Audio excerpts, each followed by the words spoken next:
March 20 இன்றைய வேத வாசிப்பு பகுதி உபாகமத்தின் புஸ்தகம் 5ஆம் அதிகாரம். மோசே இஸ்ரவேலர் எல்லாரையும் அழைப்பித்து அவர்களை நோக்கி, இஸ்ரவேலரே, நான் இன்று உங்கள் காதுகள் கேட்க சொல்லும் கட்டளைகளையும் நியாயங்களையும் கேளுங்கள். நீங்கள் அவைகளின்படியே செய்யும்படிக்கு அவைகளை கற்று கைக்கொள்ள கடவீர்கள். நம்முடைய தேவனாகிய கர்த்தர் ஓரேபிலே நம்மோட உடன்படிக்கை பண்ணினார். அந்த உடன்படிக்கையை கர்த்தர் நம்முடைய பிதாக்களுடன் பண்ணாமல் இந்நாளில் இங்கே உயிரோடு இருக்கிற நம் எல்லாரோடும் பண்ணினார். கர்த்தர் மலையிலே அக்கினியின் நடுவிலிருந்து முகமுகமாய் உங்களோடே பேசினார். கர்த்தருடைய வார்த்தையை உங்களுக்கு அறிவிக்கும்படி அக்காலத்திலே நான் கர்த்தருக்கும் உங்களுக்கும் நடுவாக நின்றேன். நீங்கள் அக்கினிக்கு பயந்து மலையில் ஏறாமல் இருந்தீர்கள். அப்பொழுது அவர் சொன்னது என்னவென்றால், உன்னை அடிமைத்தன வீடாகிய எகிப்து தேசத்திலிருந்து புறப்பட பண்ணின உன் தேவனாகிய கர்த்தர் நானே. என்னை அன்றி உனக்கு வேறே தேவர்கள் உண்டாயிருக்க வேண்டாம். மேலே வானத்திலும் கீழே பூமியிலும் பூமியின் கீழ் தண்ணீரிலும் உண்டாயிருக்கிறவைகளுக்கு ஒப்பான ஒரு சுரூபத்தையாகிலும் யாதொரு விக்கிரகத்தையாகிலும் நீ உனக்கு உண்டாக்க வேண்டாம். நீ அவைகளை நமஸ்கரிக்கவும் சேவிக்கவும் வேண்டாம். உன் தேவனாகிய கர்த்தராயிருக்கிற நான் எரிச்சலுள்ள தேவனாயிருந்து என்னை பகைக்கிறவர்களை குறித்து பிதாக்களுடைய அக்கிரமத்தை பிள்ளைகளிடத்தில் 3ஆம் 4ஆம் தலைமுறை மட்டும் விசாரிக்கிறவராயிருக்கிறேன். என்னிடத்தில் அன்பு கூர்ந்து என் கற்பனைகளை கைக்கொள்ளுகிறவர்களுக்கோ 1000 தலைமுறை மட்டும் இரக்கம் செய்கிறவராயிருக்கிறேன். உன் தேவனாகிய கர்த்தருடைய நாமத்தை வீணிலே வழங்காதிருப்பாயாக. கர்த்தர் தம்முடைய நாமத்தை வீணிலே வழங்குகிறவனை தண்டியாமல் விடார். உன் தேவனாகிய கர்த்தர் உனக்கு கட்டளையிட்டபடியே ஓய்வு நாளை பரிசுத்தமாய் ஆசரிப்பாயாக. 6 நாளும் நீ வேலை செய்து உன் கிரியைகளையெல்லாம் நடப்பிப்பாயாக. 7ஆம் நாளோ உன் தேவனாகிய கர்த்தருடைய ஓய்வு நாள். அதிலே நீயானாலும் உன் குமாரனானாலும் உன் குமாரத்தியானாலும் உன் வேலைக்காரனானாலும் உன் வேலைக்காரியானாலும் உன் எருதானாலும் உன் கழுதையானாலும் உனக்கு இருக்கிற மற்ற எந்த மிருக ஜீவனானாலும் உன் வாசல்களில் இருக்கிற அந்நியனானாலும் யாதொரு வேலையும் செய்ய வேண்டாம். நீ இளைப்பாறுவது போல உன் வேலைக்காரனும் உன் வேலைக்காரியும் இளைப்பாற வேண்டும். நீ எகிப்து தேசத்தில் அடிமையாய் இருந்தாய் என்றும் உன் தேவனாகிய கர்த்தர் உன்னை அவ்விடத்திலிருந்து வல்லமையுள்ள கரத்தினாலும் ஓங்கிய புயத்தினாலும் புறப்பட பண்ணினார் என்றும் நினைப்பாயாக. ஆகையால் ஓய்வு நாளை ஆசரிக்க உன் தேவனாகிய கர்த்தர் உனக்கு கட்டளையிட்டார். உன் தேவனாகிய கர்த்தர் உனக்கு கொடுக்கிற தேசத்திலே உன் நாட்கள் நீடித்திருப்பதற்கும் நீ நன்றாயிருப்பதற்கும் உன் தேவனாகிய கர்த்தர் உனக்கு கட்டளையிட்டபடியே உன் தகப்பனையும் உன் தாயையும் கனம் பண்ணுவாயாக. கொலை செய்யாதிருப்பாயாக, விபசாரம் செய்யாதிருப்பாயாக, களவு செய்யாதிருப்பாயாக, பிறனுக்கு விரோதமாக பொய் சாட்சி சொல்லாதிருப்பாயாக, பிறனுடைய மனைவியை இச்சியாதிருப்பாயாக, பிறனுடைய வீட்டையும் அவனுடைய நிலத்தையும் அவனுடைய வேலைக்காரனையும் அவனுடைய வேலைக்காரியையும் அவனுடைய எருதையும் அவனுடைய கழுதையையும் பின்னும் பிறனுக்குள்ள யாதொன்றையும் இச்சியாதிருப்பாயாக என்றார்.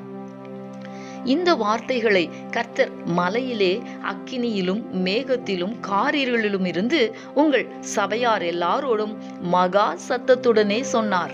அவைகளோடு ஒன்றும் கூட்டாமல் அவைகளை 2 கற்பலகைகளில் எழுதி என்னிடத்தில் கொடுத்தார்.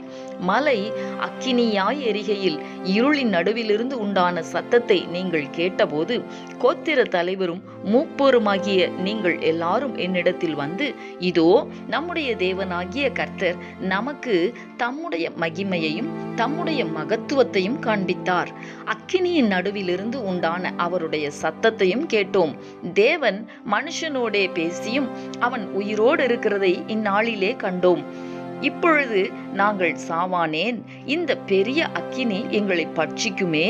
நாங்கள் இன்னும் நம்முடைய தேவனாகிய கர்த்தரின் சத்தத்தை கேட்போமாகில் சாவோம். நாங்கள் கேட்டது போல அக்கினியின் நடுவிலிருந்து பேசுகிற ஜீவனுள்ள தேவனுடைய சத்தத்தை மாம்சமானவர்களில் யாராவது கேட்டு உயிரோடு இருந்தது உண்டோ? நீரே சமீபித்து போய் நம்முடைய தேவனாகிய கர்த்தர் சொல்வதையெல்லாம் கேட்டு நம்முடைய தேவனாகிய கர்த்தர் சொல்வதையெல்லாம் நீரே எங்களுக்கு சொல்ல வேண்டும். நாங்கள் கேட்டு அதின்படியே செய்வோம் என்றீர்கள். நீங்கள் என்னோடே பேசுகையில் கர்த்தர் உங்கள் வார்த்தைகளை கேட்டு, கர்த்தர் என்னை நோக்கி, இந்த ஜனங்கள் உன்னோடே சொன்ன வார்த்தைகளை கேட்டேன். அவர்கள் சொன்னது எல்லாம் நன்றாய் சொன்னார்கள். அவர்களும் அவர்கள் பிள்ளைகளும் என்றென்றைக்கும் நன்றாய் இருக்கும்படி அவர்கள் எந்நாளும் எனக்கு பயந்து என் கற்பனைகளை எல்லாம் கைக்கொள்வதற்கு ஏற்ற இருதயம் அவர்களுக்கு இருந்தால் நலமாயிருக்கும். நீ போய் உங்கள் கூடாரங்களுக்கு திரும்பி போங்கள் என்று அவர்களுக்கு சொல். நீயோ இங்கே என்னிடத்தில் நில். நான் அவர்களுக்கு சுதந்திரமாக கொடுக்கும் தேசத்தில் அவர்கள் செய்யும்படி நீ அவர்களுக்கு போதிக்க வேண்டிய சகல கற்பனைகளையும் கட்டளைகளையும் நியாயங்களையும் உனக்கு சொல்லுவேன் என்றார். உங்கள் தேவனாகிய கர்த்தர் உங்களுக்கு கற்பித்தபடியே செய்ய சாவதானமாயிருங்கள். வலதுபுறம் இடதுபுறம் சாயாதிருப்பீர்களாக. நீங்கள் சுதந்தரிக்கும் தேசத்திலே பிழைத்து சுகித்து நீடித்திருக்கும்படி உங்கள் தேவனாகிய கர்த்தர் உங்களுக்கு விதித்த வழிகள் எல்லாவற்றிலும் நடக்க கடவீர்கள். உபாகமம் 6ஆம் அதிகாரம். நீ உன் தேவனாகிய கர்த்தருக்கு பயந்து உயிரோடு இருக்கும் நாளெல்லாம் நீயும் உன் குமாரனும் உன் குமாரத்தியும் நான் உனக்கு விதிக்கிற அவருடைய எல்லா கற்பனைகளையும் கட்டளைகளையும் கைக்கொள்ளுகிறதினாலே உன் வாழ்நாட்கள் நீடித்திருக்கும்படி நீங்கள் சுதந்தரிக்கப் போகிற தேசத்திலே கைக்கொள்வதற்காக உங்களுக்கு போதிக்க வேண்டும் என்று உங்கள் தேவனாகிய கர்த்தர் கற்பித்த கற்பனைகளும் கட்டளைகளும் நியாயங்களும் இவைகளே. இஸ்ரவேலே, நீ நன்றாய் இருப்பதற்கும் உன் பிதாக்களின் தேவனாகிய கர்த்தர் உனக்கு சொன்னபடி பாலும் தேனும் ஓடுகிற தேசத்தில் நீ மிகவும் விருத்தி அடைவதற்கும் அவைகளுக்கு செவி கொடுத்து அவைகளின்படி செய்ய சாவதானமாயிரு. இஸ்ரவேலே கேள், நம்முடைய தேவனாகிய கர்த்தர் ஒருவரே கர்த்தர். நீ உன் தேவனாகிய கர்த்தரிடத்தில் உன் முழு இருதயத்தோடும் உன் முழு ஆத்துமாவோடும் உன் முழு பலத்தோடும் அன்பு கூறுவாயாக. இன்று நான் உனக்கு கட்டளையிடுகிற இந்த வார்த்தைகள் உன் இருதயத்தில் இருக்க கடவது.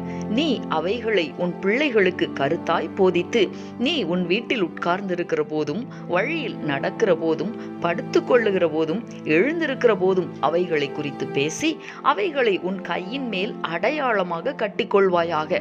அவைகள் உன் கண்களுக்கு நடுவே ஞாபக குறியாய் இருக்க கடவது. அவைகளை உன் வீட்டு நிலைகளிலும் உன் வாசல்களிலும் எழுதுவாயாக. உன் தேவனாகிய கர்த்தர் உனக்கு கொடுப்பேன் என்று ஆபிரகாம், ஈசாக்கு, யாக்கோபு என்பவர்களாகிய உன் பிதாக்களுக்கு ஆணையிட்டு கொடுத்த தேசத்தில் உன்னை பிரவேசிக்க பண்ணும் போதும் நீ கட்டாத வசதியான பெரிய பட்டணங்களையும் நீ நிரப்பாத சகல நல்ல வஸ்துக்களாலும் நிரம்பிய வீடுகளையும் நீ வெட்டாமல் வெட்டப்பட்டிருக்கிற துறவுகளையும் நீ நடாத திராட்சை தோட்டங்களையும் ஓலிவ தோப்புகளையும் அவர் உனக்கு கொடுப்பதினால் நீ சாப்பிட்டு திருப்தியாகும் போதும் நீ அடிமைப்பட்டிருந்த வீடாகிய எகிப்து தேசத்திலிருந்து உன்னை புறப்பட பண்ணின கர்த்தரை மறவாதபடிக்கு எச்சரிக்கையாயிரு. உன் தேவனாகிய கர்த்தருக்கு பயந்து அவருக்கே ஆராதனை செய்து அவருடைய நாமத்தை கொண்டே ஆணையிடுவாயாக. உன் தேவனாகிய கர்த்தருடைய கோபம் உன்மேல் மூண்டு உன்னை பூமியில் வைக்காமல் அழித்து போடாதபடிக்கு உங்களை சுற்றிலும் இருக்கிற ஜனங்களின் தேவர்களாகிய அந்நிய தேவர்களை பின்பற்றாதிருப்பீர்களாக. உன் நடுவில் இருக்கிற உன் தேவனாகிய கர்த்தர் எரிச்சலுள்ள தேவனாயிருக்கிறாரே.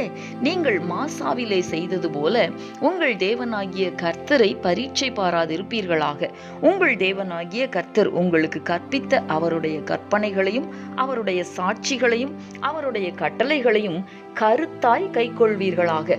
நீ நன்றாய் இருக்கிறதற்கும் கர்த்தர் உன் பிதாக்களுக்கு ஆணையிட்டு கொடுத்த நல்ல தேசத்தில் நீ பிரவேசித்து அதை சுதந்தரிப்பதற்கும் கர்த்தர் தாம் சொன்னபடி உன் சத்துருக்களையெல்லாம் உன் முகத்திற்கு முன்பாக துரத்தி விடுவதற்கும் நீ கர்த்தருடைய பார்வைக்கு செம்மையும் நன்மையுமாய் இருக்கிறதை செய்வாயாக. நாளைக்கு உன் புத்திரன் நம்முடைய தேவனாகிய கர்த்தர் உங்களுக்கு கட்டளையிட்ட இந்த சாட்சிகளும் கட்டளைகளும் நியாயங்களும் என்ன என்று உன்னிடத்தில் கேட்டால் நீ உன் புத்திரனை நோக்கி, நாங்கள் எகிப்திலே பார்வோனுக்கு அடிமைகளாய் இருந்தோம்.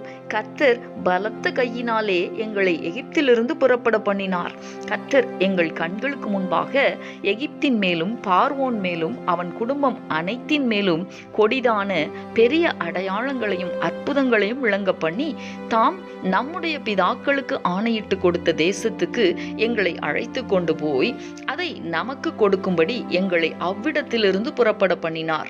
இந்நாளில் இருக்கிறது போல நம்மை அவர் உயிரோடே காப்பதற்கும் எந்நாளும் நன்றாய் இருக்கிறதற்கும் நம்முடைய தேவனாகிய கர்த்தருக்கு பயந்து இந்த எல்லா கட்டளைகளின்படியேயும் செய்ய கர்த்தர் நமக்கு கட்டளையிட்டார்.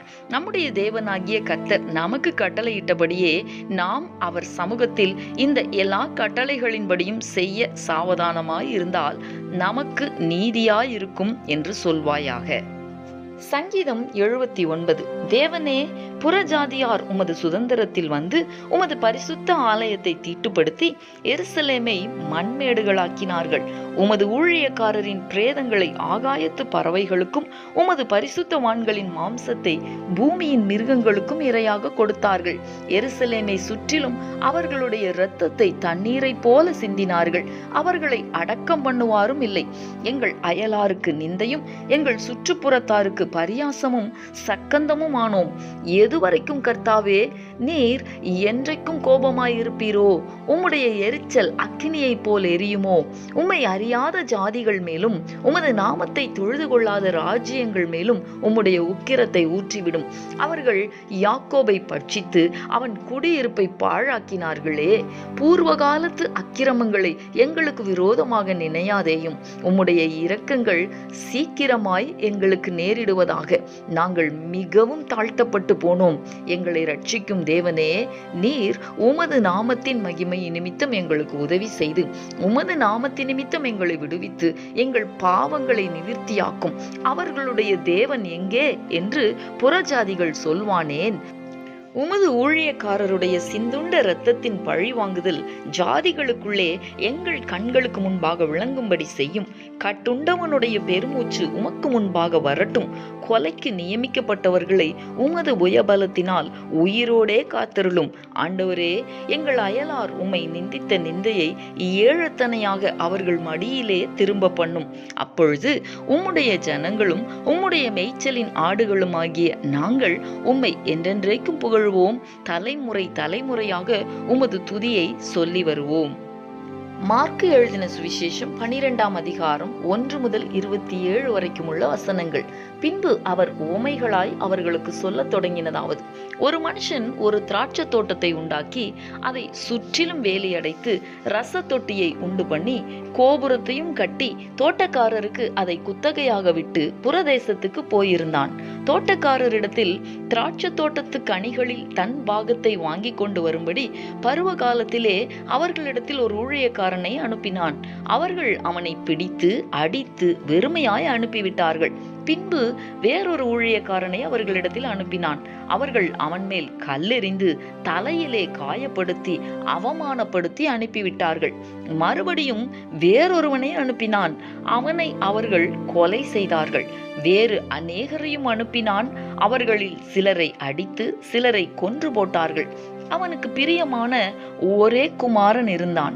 என் குமாரனுக்கு அஞ்சுவார்கள் என்று சொல்லி அவனையும் கடைசியிலே அவர்களிடத்தில் அனுப்பினான். தோட்டக்காரரோ, இவன் சுதந்திரவாளி, இவனை கொலை செய்வோம் வாருங்கள், அப்பொழுது சுதந்திரம் நம்முடையதாகும் என்று ஒருவரோடொருவர் சொல்லிக்கொண்டு அவனை பிடித்து கொலை செய்து திராட்சை தோட்டத்துக்கு புறம்பே போட்டுவிட்டார்கள்.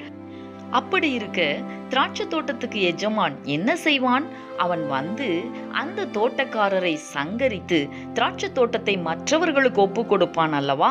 வீடு கட்டுகிறவர்கள் ஆகாதென்று தள்ளின கல்லே மூலைக்கு தலைக்கல்லாயிற்று. அது கர்த்தராலே ஆயிற்று. அது நம்முடைய கண்களுக்கு ஆச்சரியமாய் இருக்கிறது என்று எழுதியிருக்கிற வாக்கியத்தை நீங்கள் வாசிக்கவில்லையா என்றார். இந்த உவமையை தங்களை குறித்து சொன்னார் என்று அவர்கள் அறிந்து அவரை பிடிக்க வகை தேடினார்கள். ஆனாலும் ஜனத்துக்கு பயந்து அவரை விட்டு போய்விட்டார்கள். அவர்கள் பேச்சிலே அவரை அகப்படுத்தும்படிக்கு பரிசேயரிலும் ஏரோதியரிலும் சிலரை அவரிடத்தில் அனுப்பினார்கள். அவர்கள் வந்து, போதகரே, நீர் சத்தியமுள்ளவர் என்றும் எவனை குறித்தும் உமக்கு கவலை இல்லை என்றும் அறிந்திருக்கிறோம். நீர் முகதாட்சண்யம் இல்லாதவராய் தேவனுடைய மார்க்கத்தை சத்தியமாய் போதிக்கிறீர். ராயனுக்கு வரி கொடுக்கிறது நியாயமோ அல்லவோ? நாம் கொடுக்கலாமோ கொடுக்க கூடாதோ என்று கேட்டார்கள். அவர்களுடைய மாயத்தை அவர் அறிந்து, நீங்கள் என்னை ஏன் சோதிக்கிறீர்கள்?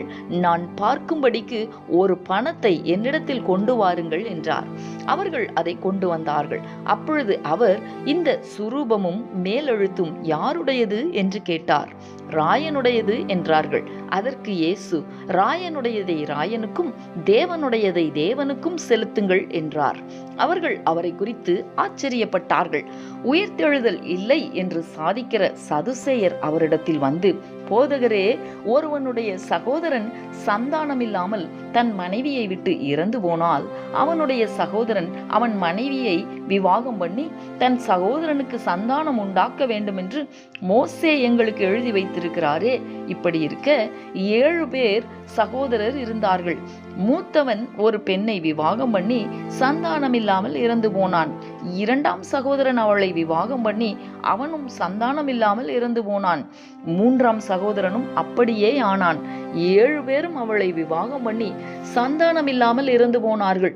எல்லாருக்கும் பின்பு அந்த ஸ்திரீயும் இறந்து போனாள். ஆகையால் உயிர்த்தெழுதலில் அவர்கள் எழுந்திருக்கும் போது அவர்களில் எவனுக்கு அவள் மனைவியாயிருப்பாள்? 7 பேரும் அவளை மனைவியாக கொண்டிருந்தார்களே என்று கேட்டார்கள். இயேசு அவர்களுக்கு பிரதி உத்தரமாக, நீங்கள் வேத வாக்கியங்களையும் தேவனுடைய வல்லமையையும் அறியாததினால் அல்லவா தப்பான எண்ணம் கொள்ளுகிறீர்கள்? மரித்தோர் உயிரோடு எழுந்திருக்கும் போது கொள்வனையும் கொடுப்பனையும் இல்லை. அவர்கள் பரலோகத்தில் இருக்கிற தேவதூதரை போல் இருப்பார்கள். மரித்தோர் எழுந்திருப்பதை பற்றி நான் ஆபிரகாமின் தேவனும் ஈசாக்கின் தேவனும் யாக்கோபின் தேவனுமாயிருக்கிறேன் என்று தேவன் முட்செடியை குறித்து சொல்லிய இடத்தில் மோசேயின் ஆகமத்தில் அவனுக்கு சொன்னதை நீங்கள் வாசிக்கவில்லையா? அவர் மரித்தோருக்கு தேவனாயிராமல் ஜீவனுள்ளோருக்கு தேவனாயிருக்கிறார். ஆகையால் நீங்கள் மிகவும் தப்பான எண்ணம் கொள்ளுகிறீர்கள் என்றார்.